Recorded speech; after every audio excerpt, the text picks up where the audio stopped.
तो यहां पे आपको एक क्वेश्चन दिया है इंजीनियरिंग ग्राफिक्स में स्केल चैप्टर का कि एक विकर्ण मापनी यानी डायगोनल स्केल की रचना कीजिए जिसका निरूपक भिन्न RF 1/500 है और 100 मीटर की लंबाई मापने के लिए यह पर्याप्त होना चाहिए। इस मापनी पर 64.4 मीटर की दूरी दर्शाइए। इस तरीके का क्वेश्चन आपके एग्जाम में पूछा जाता है और काफी ज्यादा इंपॉर्टेंट होता है। क्लियर है बात? जी सर। ठीक है भैया। तो आपको पहले देखो, ड्राइंग बनाने से पहले आपको पता है क्या करना होता है, थोड़ा बहुत आपको जो है वो कैलकुलेशन करना पड़ता है इसमें। तो आप यहां पे लिखेंगे दिया है, क्वेश्चन में क्या दिया गया है आपको, क्वेश्चन में आपको दिया गया है, यहां पे लिखेंगे दिया गया है कि जो RF का मान आपको दिया गया है वो चीज आपको क्वेश्चन में दी गई है, यानी कि रिप्रेजेंटेटिव फ्रैक्शन निरूपक भिन्न RF की जो वैल्यू दी गई है वो दी गई है आपकी कितनी, 1/500। और मैक्सिमम लेंथ हम कितना माप सकते हैं उस स्केल से, 100 मीटर की। तो लेंथ ऑफ स्केल कैसे निकालेंगे, LOS लेंथ ऑफ स्केल कैसे निकालेंगे, तो लेंथ ऑफ स्केल का फॉर्मूला कल ही बताया था, RF और इनटू मैक्सिमम लेंथ। अब लेंथ ऑफ स्केल, ये RF का मान जो है वो कितना दिया है 1/500 और लेंथ ऑफ स्केल कितना है 100 है और ये मीटर में है तो इसको हम सेंटीमीटर में बदल देंगे। तो 1 मीटर में 100 सेंटीमीटर, 100 से बदल दिया, 100 गुणे 100 कितना हो जाता है, ये हो जाता है 10,000। और 10,000 को अगर 5 से डिवाइड करेंगे तो 2 जीरो से ये 2 जीरो कट गया और 5 से 100 को तो 20/25 20 सेंटीमीटर आ गया। यानी लेंथ ऑफ स्केल कितना आ गया बच्चों, 20 सेंटीमीटर। यानी कि जो सबसे पहली रेखा हम खींचेंगे स्केल की वो कितने सेंटीमीटर की होनी चाहिए, 20 सेंटीमीटर की होनी चाहिए। क्लियर है बात? तो आ जाओ भैया, कार्यक्रम शुरू करते हैं अपना। कार्यक्रम शुरू करने के लिए आपके पास मिनी ड्राफ्टर या स्केल होना चाहिए। अपने पास भी एक स्केल यहाँ पे मौजूद है। तो इस स्केल से हम सबसे पहले क्या करते हैं, लेंथ ऑफ स्केल खींचते हैं, यानी कि इस तरीके से। अब चूंकि हमारे पास 20 सेंटीमीटर की रेखा बहुत लंबी हो जाएगी, अगर तुम देखो यहां पे, यहां से अगर खींचो, यहां से खींचो तो 10 तो यहां हो गया और यहां 10 हो गया मान लो, और फिर यहां से अगर खींचोगे तो यहां 10 इधर बोर्ड के उस साइड चला जाएगा। समझ आ रही है बात? तो इसलिए आप आराम से एक अपने अकॉर्डिंग लेंथ खींच लो जिसको आप आराम से कितने पार्ट्स में डिवाइड कर सको, 10 पार्ट में डिवाइड कर सको, 10-10 मीटर के, सॉरी हाँ 10-10 मीटर के, क्योंकि 100 मीटर की मैक्सिमम लेंथ मापनी है ना, 100 मीटर की आपको मैक्सिमम लेंथ मापनी है। सही बात है, तो ये चीज़ आपको याद रखना है। तो इसलिए हमने एक रेखा यहाँ पे जो है वो खींच ली भैया, यहाँ से लेके और एकदम 10 तक। बाद में हम इसकी डायमेंशनिंग करते वक्त दिखा देंगे कि ये जो है वो 20 सेंटीमीटर की लाइन है। समझ आ रही है बात कि नहीं? अरे बोल दे भाई यार। जी सर, ठीक है। तो उसके बाद हम जो है वो इसको दर्शा देंगे कि भैया ये 20 सेंटीमीटर की लाइन है, उसमें कोई समस्या वाली बात नहीं है। क्लियर है बात? ठीक है। अच्छा, अब इस लाइन को देखो, विकर्ण मापनी बनाते समय हमेशा याद रखना है कि जो इसकी चौड़ाई लेनी है आपको वो 5 सेंटीमीटर की लेनी चाहिए, है ना। काफी लंबी चौड़ाई इसकी चाहिए होती है, तो हम अपने अकॉर्डिंग माप लेते हैं क्योंकि बोर्ड की भी अपनी एक लेंथ है यार। तो इसलिए हम यहाँ पे एक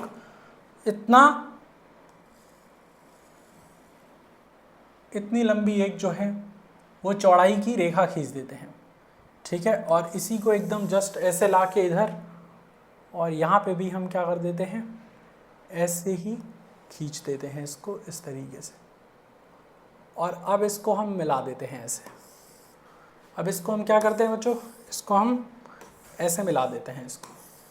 तो ये एक बॉक्स बन गया।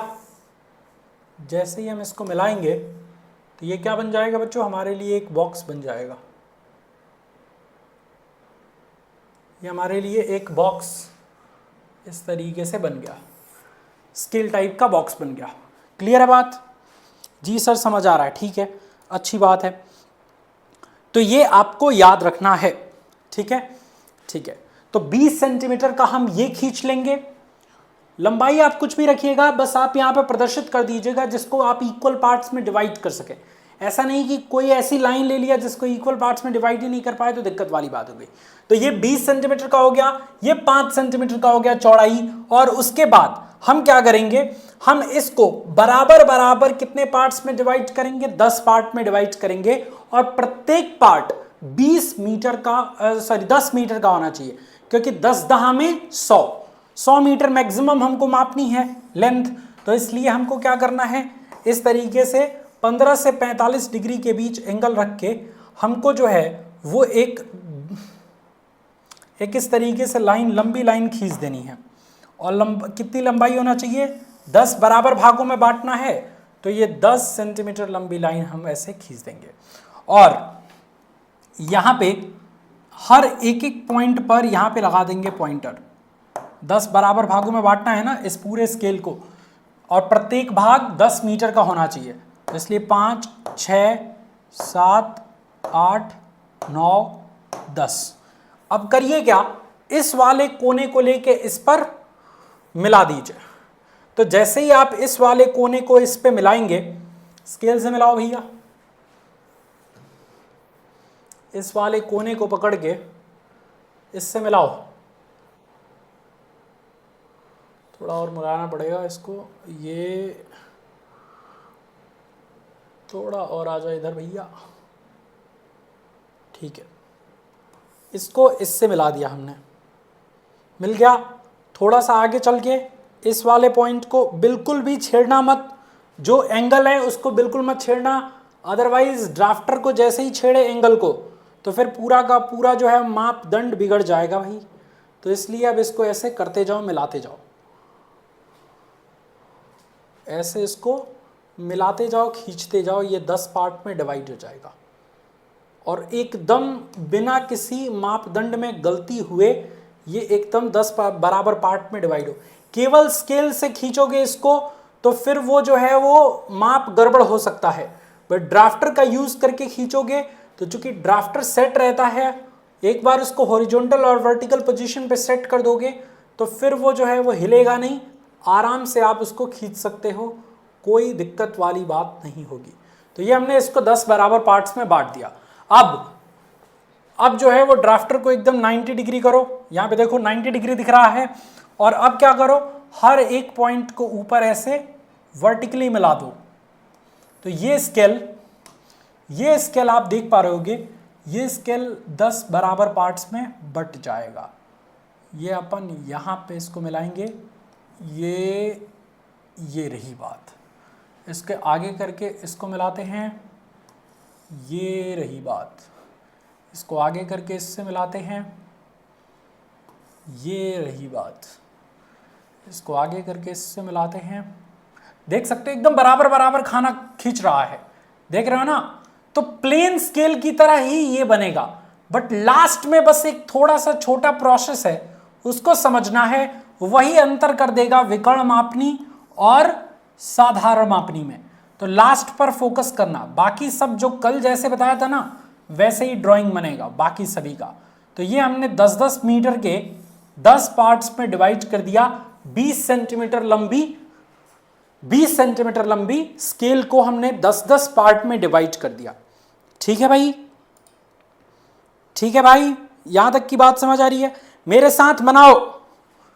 साथ बनाओगे तो कोई दिक्कत नहीं आएगी। जी सर। चलो भाई, अब इस वाले अब यहां से नंबरिंग कर दो। नंबरिंग करते समय एक को छोड़ देना, यहां से 0, 1, 2, 3, 4, 5, 6, 7, 8, 9 यहां तक, और एक ये 10 पार्ट में हमने इसको डिवाइड कर दिया। कितने पार्ट में डिवाइड कर दिया बच्चों? 10 पार्ट में डिवाइड कर दिया। और 1, 2 ना लिख के हम ऐसे लिख देंगे 0, 10, 20, 30, 40, 50, 60, 70, 80, 90, क्योंकि 100 मीटर की लंबी लाइन हमको मापनी है। 100 मीटर की लंबी लाइन मापनी है। और देखो मापनी है 100 मीटर की लंबी लाइन, बट हम स्केल को 20 सेंटीमीटर में ही बना रहे हैं, तो इसको हम क्या कहते हैं, इस स्केल को हम कहते हैं लघुकृत स्केल। जब बड़े आकार को कागज पे छोटे रूप में बनाना पड़ दे तो उसको हम क्या कहते हैं, लघुकृत स्केल, यानी लघुकृत मापनी। कल ही बताया था मैंने आपको इस बारे में, ठीक है। अब ये सारे पॉइंटर्स तो आपको क्या मापेगा, ये मीटर को मापेगा। एक 0 से लेकर 10 metre, 20 metre, 30 metre, 40 metre, 50 metre, 60 metre, 70 metre, 80 metre, 90 metre, 100 metre, ये तो मीटर को मापेगा। उसके बाद डेसीमीटर को कौन मापेगा, तो ये वाले स्केल को 10 बराबर भागों में बांटोगे तो प्रत्येक भाग आपको जो है वो 1 डेसीमीटर को प्रदर्शित करेगा। तो इस पूरे पार्ट को 10 बराबर भागों में बांटने के लिए हम क्या करेंगे, अगेन इसको जो है वो एक एंगल ले लेंगे। कौन सा एंगल लेंगे सर, ऊपर या नीचे कोई भी एंगल ले लो। तो अगर आप इसको ऊपर की तरफ ही लेके अगर अपन चलें तो 15 से 45 डिग्री के बीच में आप कोई भी एंगल ले लो। मैंने 41 पे ले लिया और यहाँ पे एक रेखा खींच दो, ऐसे रेखा एक खींच दो। इसको 10 बराबर भागों में आपको बांटना है।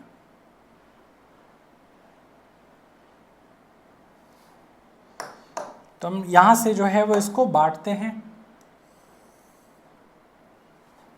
2 सेंटीमीटर लंबी लाइन हमने इसको खींच दी और खींच के इसको 10 बराबर भागों में बांटेंगे। तो प्रत्येक भाग 2-2 मीटर का होगा। 1 2 3 4 5 6 7 8 9 10 हो गया। अब इसको, इस वाले पॉइंटर को मिला दो किससे, ऐसे इधर ये लास्ट पॉइंट से। तो इसको मिलाओ भैया, ये मिला ऐसे। फिर थोड़ा सा इसको करके साइड से इसको मिला दो ऐसे। फिर इसको मिला दो ऐसे। फिर इसको मिला दो ऐसे। फिर इसको मिला दो ऐसे। फिर इसको मिला दो ऐसे। फिर इसको मिला दो ऐसे। फिर इसको मिला दो ऐसे। फिर इसको मिला दो ऐसे। फिर इसको मिला दो ऐसे। और इस तरीके से आप जो है वो यहाँ पे इस वाले पार्ट को भी 10 बराबर भागों में बांट दो। नीचे और ऊपर वाले पार्ट को, नीचे और ऊपर वाले पार्ट को 10 बराबर भाग में बांट दो। तो ये आपका 10 मीटर का एक लाइन है, तो इसको जो है वो 10 बराबर भागों में बांट दो। तो 2 1 2 3 4 5 6 7 8 9 10। फिर इसको भी 1 2 3 4 5 6 7 8 9 10। एकदम ध्यान से रखना। अब विकर्ण मापनी में क्या होता है, विकर्ण मापनी में हमेशा याद रखेंगे एक चीज, और वो चीज क्या है, यहां पे एकदम गौर करना बच्चों, यहां पे एकदम गौर करना कि ये है वैल्यू 1, ये है 2, ये है 3, ये है 4, ये है 5, ये है 6, ये है 7, ये है 8, ये है 9। और यहाँ पे भी 1 2 3 4 5 6 7 8 9 10 इस तरीके से है। तो यहाँ पे विकर्ण मापते समय हम सीधे सीधे नहीं मिलाएंगे इसको। ऐसा नहीं है कि 90 डिग्री पे मिलाते हुए फिर रहे हैं, नहीं भैया। विकर्ण मतलब ही क्या होता है, तिरछा। विकर्ण कभी भी सीधा एकदम वर्टिकल नहीं होता। तो आपको करना क्या है, इस एक वाले लाइन को इस ऊपर वाले के 2 लाइन से मिलाइए, 2 वाले लाइन से मिलाइए। तो एक को किससे मिलाएंगे, 2 से। एक वाले को किससे मिलाएंगे भैया, 2 से। तो थोड़ा तिरछा लाइन आपका खींचेगा, कुछ इस तरीके से, हल्का सा एकदम डायगोनल, कुछ ऐसा, ऐसे। फिर अगले को, दूसरे को तीसरे से, फिर तीसरे को चौथे से, फिर चौथे को पांचवें से, फिर पांचवें को छठे से, फिर छठे को सातवें से। तो ये सीधे सीधे ना मिलके डायगोनली मिल रहा है, दिख रहा है। ये देखो बहुत नज़दीक नज़दीक होने के कारण ये आपको सीधा दिख रहा है, बट अगर आप इसको देखेंगे ध्यान से, एंगल इसका देखेंगे तो ये सीधा एंगल नहीं है, 90 डिग्री पे एंगल नहीं है, तो ये सीधा नहीं मिल रहा, ये जो है डायगोनली मिल रहा है। तो इसको हम कहते हैं, इसीलिए हम इसको कहते हैं डायगोनल स्केल, क्योंकि इसका एक को हमने दूसरे से कनेक्ट किया है। इसके एक को किससे किया है? दूसरे से। जैसे देखो यहाँ पे ध्यान से, फिर से देखो ध्यान से, हम थोड़ा सा इसका एंगल बदल देते हैं। ये देखो, ये एक था, ये इसका एक है, ये इसका एक है, ठीक है। तो ये इसके दो से हम टच कराएंगे ऐसे, ठीक है। फिर दूसरे को इसके तीसरे से, फिर इसके चौथे को इसके तीसरे से, फिर इसके पांचवें को इसके चौथे से। देख रहे हो बात? इसको इसके छठे को इसके पांचवें से, ऐसे करके हम डायगोनल स्केल तैयार करते हैं। और प्रत्येक इसका भाग जो है, इसका प्रत्येक भाग किस चीज से मैच करता है बच्चा? इसका प्रत्येक भाग जो है वो 1 डेसीमीटर को प्रदर्शित करेगा। इसका प्रत्येक भाग कितने डेसीमीटर को प्रदर्शित करेगा? 1 डेसीमीटर को। अब क्वेश्चन पे फिर आओ रिटर्न। तो क्वेश्चन पे क्या कह रहा है आपका? इस पे ये कह रहा है कि इस मापनी पर 64.4 मीटर को प्रदर्शित करिए, दर्शाइए, ठीक है। तो ये आपको याद रखें, 64.4 डेसीमीटर मतलब 64 मीटर 4 डेसीमीटर, ठीक है। तो इसको इस पे दर्शाना है। तो अब कैसे दर्शाओगे? और कुछ करना पड़ेगा सर।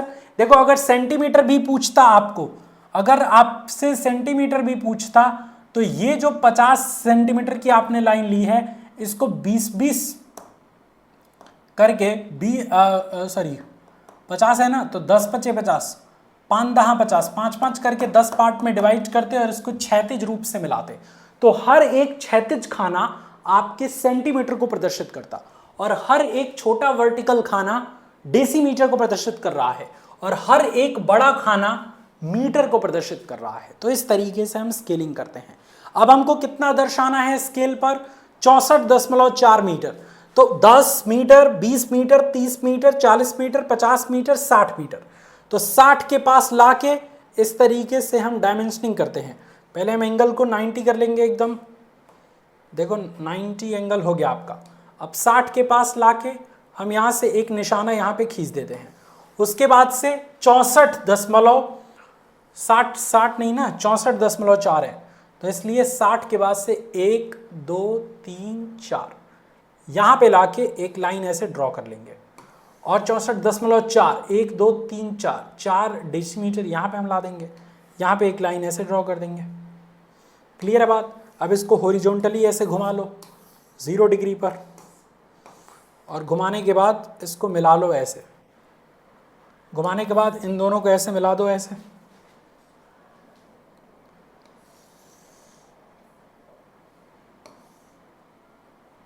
कुछ इस तरीके से,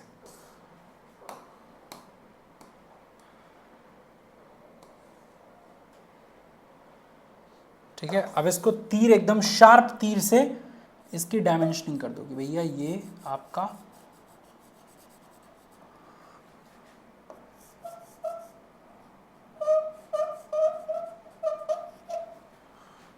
64.4 मीटर, ये हमने यहाँ पे दिखा दिया स्केल पे। अब मैं इसको हटा दे रहा हूँ, आप देख लीजिए। दिखा बच्चों? कहाँ नहीं समझ में आ रहा है आशीष, मुझे ये बताओ। कहीं पर्टिकुलर एक पॉइंट होगा ना जहां समझ नहीं आएगा। देखो, ये इतना आसान नहीं है इंजीनियरिंग ग्राफिक्स। ये जब ऑफलाइन क्लास में सामने पढ़ाया जाता है ना, तब समझ नहीं आता। तो ऑनलाइन की तो बात ही अलग है, परंतु कोशिश करो, थोड़ा दिमाग लगाओ कि हमने क्या किया। डायगोनल मतलब क्या होता है? ऐसे तिरछा। साधारण मापनी में हमने ऐसे इस पूरे के पूरे बॉक्स को वर्टिकली ऐसे जो है वो अलाइन किया, बट डायगोनल में पहले का ऊपर वाले के दूसरे से ऐसे तिरछा मिला रहे हैं। और बाकी जो कल मैंने बताया था, जो इस तरीके से मैंने इस पूरे के पूरे पार्ट को 100 मीटर का लंबा स्केल बनाना है, तो 10-10 मीटर के 10 पार्ट में हमने जैसे डिवाइड किया था वैसे कर देंगे। इस एक बॉक्स को 10 पार्ट में डिवाइड करेंगे तो प्रत्येक बॉक्स 1 डेसीमीटर को प्रदर्शित करेगा। तो इस तरीके से सारा चीज तो वही है। अब लेंथ ऑफ स्केल कितना है, कितनी लंबाई का जो है वो स्केल हमने बनाया है, ये कैसे हम बताएंगे? तो इसके लिए फिर अगेन हम इसकी डायमेंशनिंग कर देंगे भैया। 90 डिग्री करो और यहाँ से ये लगाओ एक, यहाँ पे एक लाइन लगाओ और यहाँ जाके यहाँ पे एक लाइन लगाओ और इसको हॉरिजॉन्टल कर दो ऐसे 0 डिग्री पे और इसको यहाँ से मिला के थोड़ा सा इसको लंबा कर दो और ऐसे इसको खींच दो। अब इसमें यहाँ पे क्या कर दो, तीर से इसकी डायमेंशनिंग कर दो कि भैया ये जो दूरी है ये हमने लेंथ ऑफ स्केल की ली है 20 सेंटीमीटर। ठीक है, ये चीज़ आपको याद रखना। इसकी प्रैक्टिस करो, भागो मत इससे। इसकी प्रैक्टिस करोगे तभी जाके दिमाग में बैठेगा। 64.5 कहाँ से आया, ये कौन सा 64, ये वाला देखो। आपको यहाँ पे RF का मान दिया गया था। लेट से जुड़े हो ना आशीष, क्लास में लेट आए हो ना, यही दिक्कत है, यही बहुत बड़ी दिक्कत है। देखो यहाँ पे ध्यान से सुनो, यहाँ पे रिप्रेजेंटेटिव फ्रैक्शन निरूपक भिन्न आपका 1/500 दिया गया था और मैक्सिमम लेंथ जो माप सकता है स्केल वो 100 मीटर की लंबाई मापने के लिए ये पर्याप्त है। तो कल मैंने बताया था कि जो स्केल की लेंथ होनी चाहिए, कितनी लंबाई का स्केल बनाएंगे, उसका फॉर्मूला होता है लेंथ ऑफ स्केल बराबर RF गुणे मैक्सिमम लेंथ जो स्केल द्वारा मापना है। तो RF का मान 1/500 और गुणे मैक्सिमम लेंथ 100 मीटर है। इसको सेंटीमीटर में बदलो तो सेंटीमीटर में बदलो, क्योंकि 100 मीटर तुम कहाँ तक खींचोगे भैया, स्केल खींचते ही पगला जाओगे, उतना तक खींच ही नहीं, उतना बड़ा तो सीट नहीं मिलता 100 मीटर का। तो इसलिए सेंटीमीटर में बदला इसको, तो 20 सेंटीमीटर वैल्यू आ गया। 2 जीरो से 2 जीरो कट गया, 20 25 100, तो 20 सेंटीमीटर लेंथ ऑफ स्केल आ गया। तो हमने एक 20 सेंटीमीटर का स्केल बनाया इस तरीके से, और इस 20 सेंटीमीटर को, चूंकि अब इसी स्केल को हम मान के चलते हैं कि इसी स्केल से हमको 100 मीटर की दूरी मापनी है, तो इसलिए हम इससे 10 मीटर का इंक्लाइंड लाइन 15 से 45 डिग्री के बीच में कोई भी एंगल लेके 10 सेंटीमीटर लंबा एक रेखा खींच देते हैं और उस रेखा को 10 बराबर भागों में बांट देते हैं। प्रत्येक भाग को इस ऊपर वाले के लास्ट पॉइंट से मिला देते हैं। तो जो ये 10 बॉक्स बना, वो प्रत्येक बॉक्स 10-10 मीटर को प्रदर्शित करेगा। तो 10-10 मीटर को अगर प्रत्येक बॉक्स प्रदर्शित करेगा तो 10, 20, 30, 40, 50, 60, 70, 80, 90, 100 मीटर की दूरी हम इस स्केल से माप सकते हैं। अच्छा ठीक है, परंतु हमको 64.4 मीटर मापना है, यानी 64 मीटर और 4 डेसीमीटर। तो ऐसी कंडीशन में इस वाले एक बॉक्स को हमको 10 बराबर भागों में बांटना होता है। तो हमने यहां से 15 से 45 एंगल लेके इस पूरे पॉइंट को, अगर आपने इसको 20 सेंटीमीटर की रेखा खींची है तो 2-2 करके 10 बराबर भागों में बांट दीजिए। इसके आखिरी पॉइंट को इससे मिलाइए और ऐसे खींच दीजिए। फिर इस लाइन को आप 10 बराबर भागों में बांटिए, ऊपर वाले लाइन को 10 बराबर भागों में बांटिए और 0 से स्टार्ट करिए। 1 2 3 4 5 6 7 8 9, 1 2 3 4 5 6 7 8 9। अगर यहां पे आपको विकर्ण स्केल कह रहा है, डायगोनल स्केल, तो आप इसके नीचे वाले के पहले को ऊपर वाले के दूसरे से मिलाएंगे, नीचे वाले के दूसरे पॉइंट को ऊपर वाले के तीसरे पॉइंट से मिलाएंगे, नीचे वाले के तीसरे पॉइंट को ऊपर वाले के चौथे पॉइंट से मिलाएंगे, नीचे वाले के चौथे पॉइंट को ऊपर वाले के 5वें पॉइंट से मिलाएंगे। तो इस तरीके से ये जो आपकी रेखाएं हैं ये डायगोनल दिखेंगी। तो डायगोनल स्केल ये हो गया।